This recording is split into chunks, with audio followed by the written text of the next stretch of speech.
Hello everyone, so welcome to Thoughts and Meditations.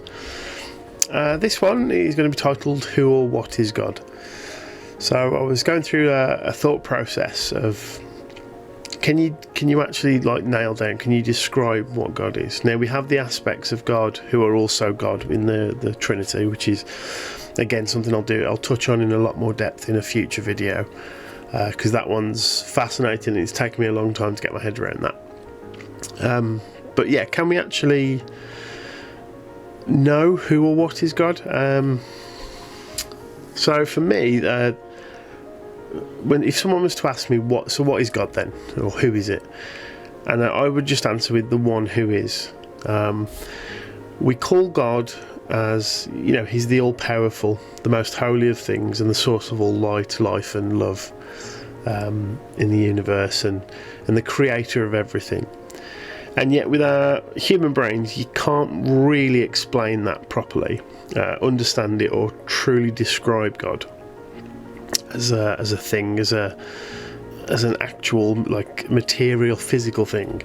God is timeless. He's not of this world or dimension. God is timeless, without a beginning and a concept we can't really have the words for. Yet God is real.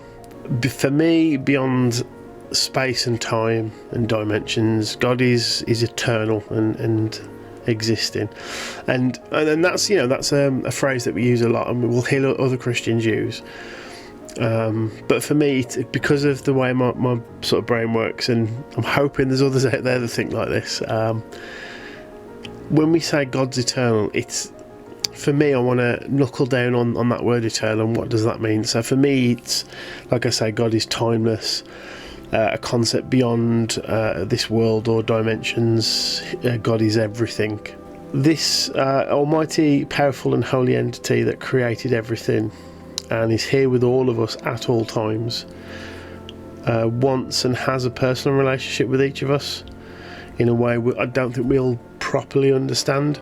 So for example, God is this this huge, powerful, eternal, multifaceted being. But I think also we need to understand God is very personal as well.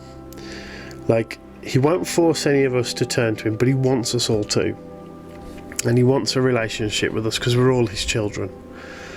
And this is why he came down in Christ and sacrificed himself for us. And it's something we need to, I don't know, for me, I think it's important we get our head around that sort of concept, that God it's not just this big, powerful, beardy man in the sky that can do anything he wants. He is that.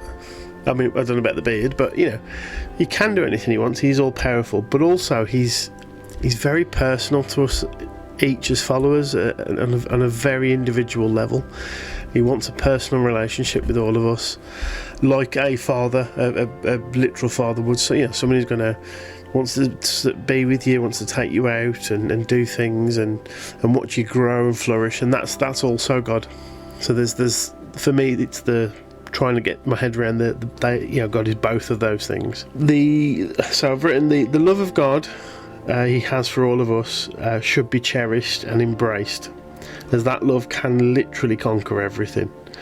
A God of life, light and love that's always here and always waiting for us to turn to him. God simply is. And this is something it blew me away when I was reading Moses, so the book of Exodus, and when Moses goes up to the mountaintop and he sees the burning bush and he asks, what shall I say to the Israelites, for who sent me? And God just replies with, I am. I think it's such a powerful statement. So I did a thought project after I wrote this, and it was, can you distill yourself to that same truth? And it's hard, it's really hard. So you'll start with so the way I did it was I'd ask myself, who am I? So I'd answer with my name, and I'd be like, okay, yeah, but who are you? And then it'd be, okay, well, I do this job, and these are the things I enjoy doing. This is what I like in my, when I do my creative stuff or whatever it might be. And then it was, okay, yeah, great answer, but who are you? And then it's like, okay, well, I have these friends who I love, and I'm a follower of Christ, and and again, whatever answer you give, ask the question again. Yeah, but who are you? And it is blooming difficult to boil it down to I am. And I love the fact that God, with absolute confidence, can just answer Moses like that and just go, I am. God's the only being in existence that knows exactly what they are.